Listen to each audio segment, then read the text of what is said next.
Sign number 1. Someone is in the middle of a hard day. Maybe a decision they have to make. Maybe a conversation that went badly. Maybe a problem that won't move no matter how long they stare at it. And instead of thinking, I need to figure this out, something shifts. They hear themselves say out loud or just below the breath, okay, what do you need to do right now? Or, look at the data, just breathe and look at the data. Not I, you, sometimes even their own name. And here is what most people don't realize about that small shift. It is one of the most effective emotional regulation tools a human mind can use. And many people discover it completely on their own.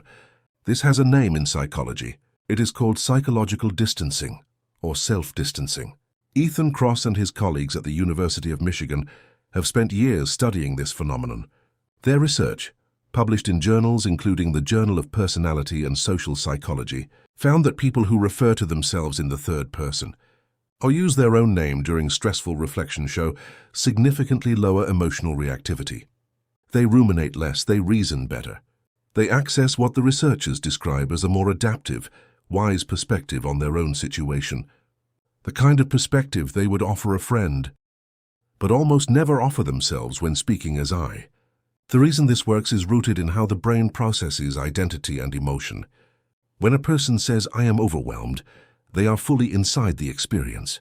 The emotional and the analytical are tangled together. When they say, you are overwhelmed, what do you need to do? The brain creates just enough separation to step into the role of the observer, the advisor, the one who is not drowning in the moment, but watching from slightly outside of it. And from that distance, things that felt impossible suddenly have a next step. What makes this remarkable is that many people do this without ever hearing of Ethan Kross. They found it on their own, in the middle of their own pressure, in a moment when they needed a way out of their own head. That is not a quirk. That is a mind that has learned to regulate itself at a level most people never reach. Sign number 2. There is a specific kind of person who will be doing something completely unrelated, washing dishes or sitting in traffic, or lying on the edge of sleep, and suddenly something clicks. Not something they were trying to figure out. Something that was just sitting there in the background, quietly connecting itself to other things. A book they read 4 months ago suddenly lines up perfectly with something someone said last Tuesday. And from that collision, from those two completely unrelated things bumping into each other in the dark, something new appears.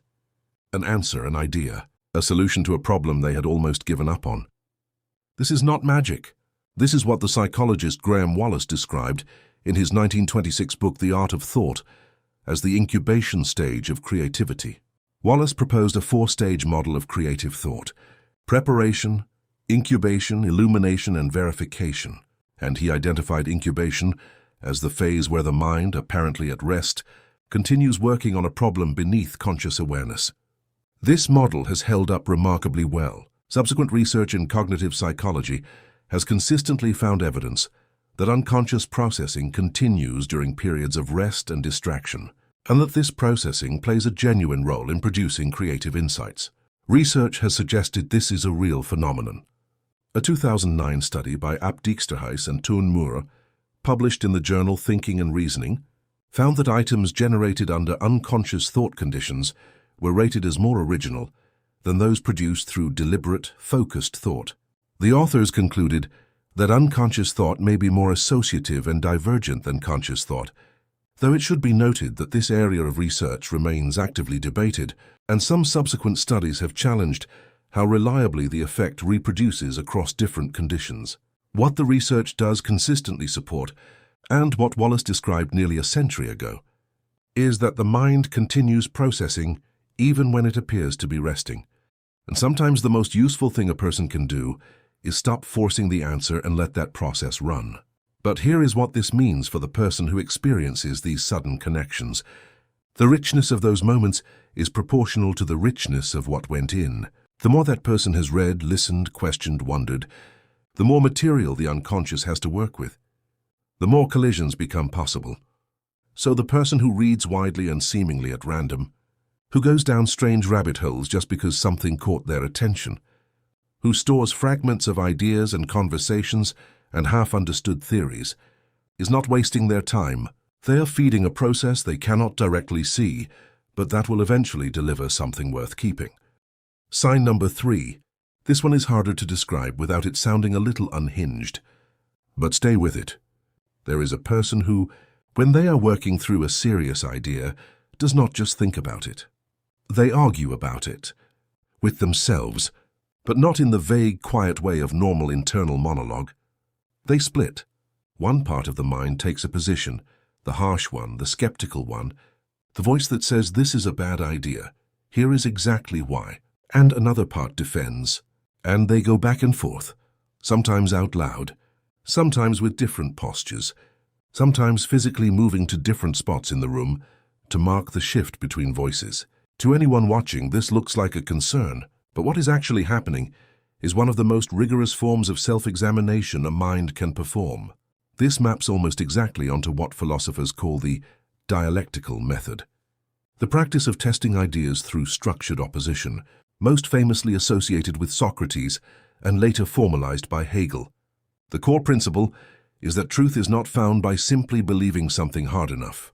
It is found by stress testing it, by building the best possible case against it and seeing what survives. What these people are doing is a private version of that process. They are their own peer review board, their own devil's advocate, their own harshest critic and most passionate defender at the same time. Research on perspective taking, the cognitive practice of deliberately adopting a viewpoint different from your own, has shown it to improve problem solving, reduce bias in decision-making, and increase the quality of reasoning overall. A notable line of work by Adam Galinsky and colleagues at Columbia Business School has examined how perspective-taking affects judgment and negotiation, finding that people who genuinely model the thinking of an opposing view consistently outperform those who don't. The person pacing their room, switching chairs, playing both sides of an argument, is doing this alone by instinct, without a negotiation seminar in sight. The ideas that come out of that process are not just better thought through, they are battle-tested. Sign number 4. This one looks the most unusual. Not just pacing, but pacing in specific, deliberate, repeated patterns. The same loop, the same turns, sometimes the same spots on the floor, hit in the same order, every single time. From the outside, this can look compulsive, like something that should be mentioned to someone. But the experience from the inside is almost the opposite of distress. It is focus. It is the sensation of the body settling into a rhythm so automatic and so familiar that the mind is completely freed from managing it. The body is on a track, and the mind is somewhere else entirely. There is substantial research on the connection between physical movement and cognitive function. A widely cited 2014 study from Stanford University, conducted by Marilio Pezzo and Daniel Schwartz, and published in the Journal of Experimental Psychology, Learning, Memory, and Cognition, found that walking, particularly open walking, not directed at a specific destination, significantly increased creative output in participants. The effect was consistent enough that the researchers noted it as a reliable enhancer of divergent thinking, the kind of thinking that generates multiple possible answers rather than converging on a single correct one.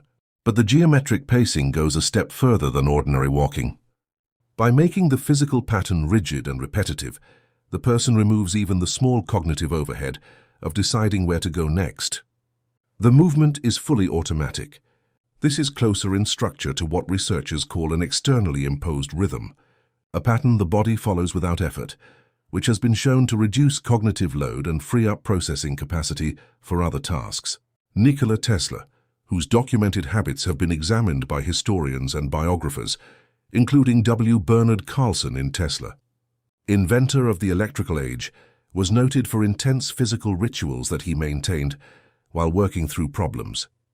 Whatever the full picture of Tesla's psychology, and historians are careful about drawing simple conclusions, the pattern of using rigid physical routine as a container for intense mental work appears consistently across many accounts of highly productive thinkers. The body for these people is not a distraction from the mind. It is the mind's scaffolding. Sign number 5. Now here is one that genuinely does not look like intelligence. Not even a little bit.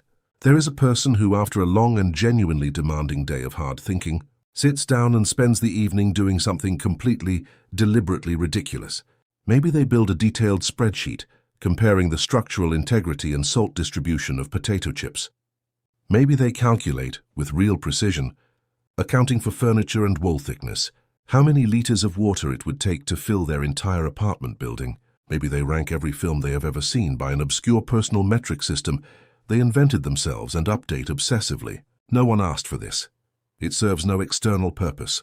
It will not be shown to anyone. And it is genuinely one of the most satisfying things they do. This is what some researchers describe as a form of restorative cognitive engagement, the practice of keeping the analytical systems active, but pointed at low-stakes, consequence-free material.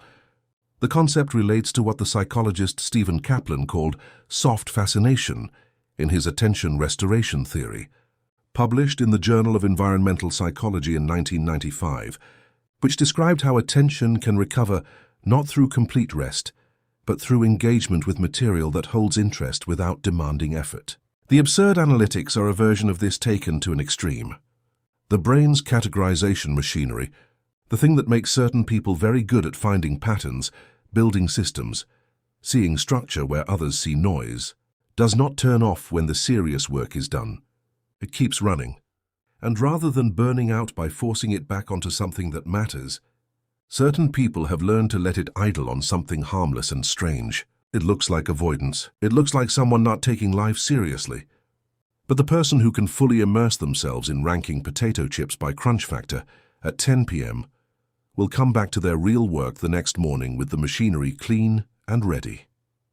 They didn't waste their evening. They serviced the engine. Sign number 6.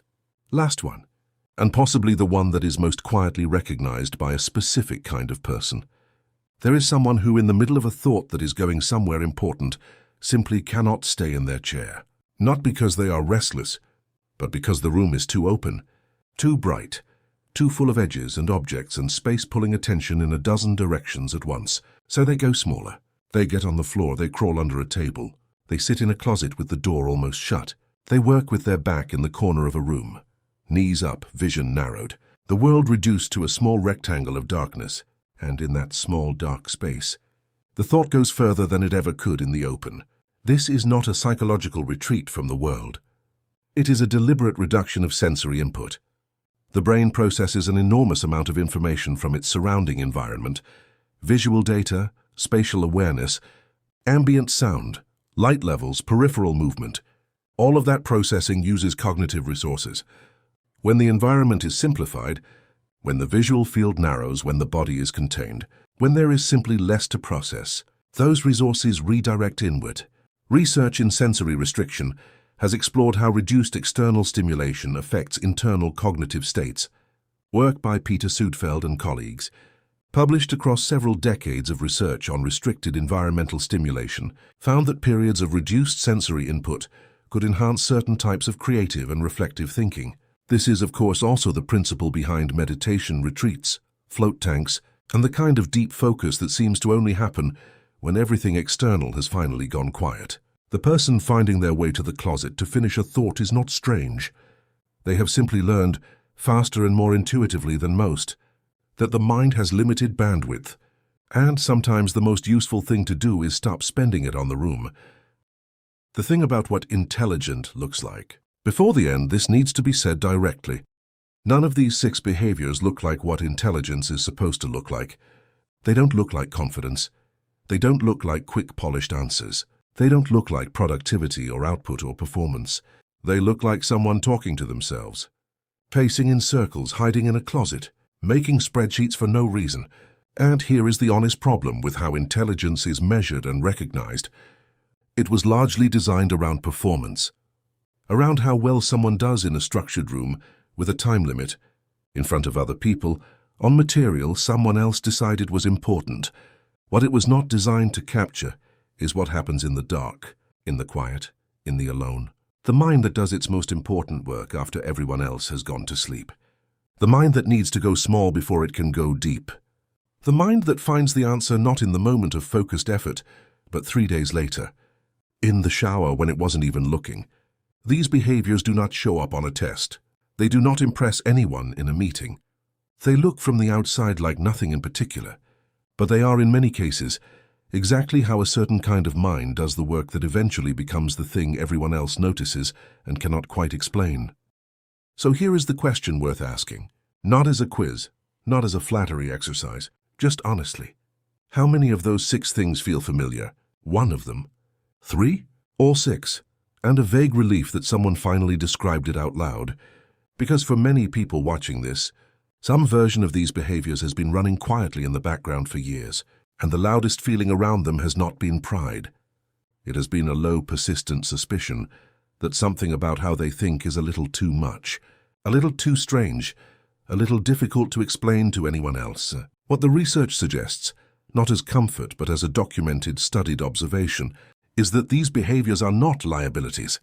They are the marks of a mind that has been doing serious work, in the only space where serious work actually happens, alone, in the quiet, in the ways no one taught it. And for the people sitting with this right now, the ones who pace, who debate themselves, who disappear into corners to think, this is not a diagnosis. It is just a description of something that was always there. Now it just has a name. Hundreds of contents which didn't survive here, but lives on Patreon. You don't need me to sell you on it. The link is there, not for everyone, just for the ones who noticed.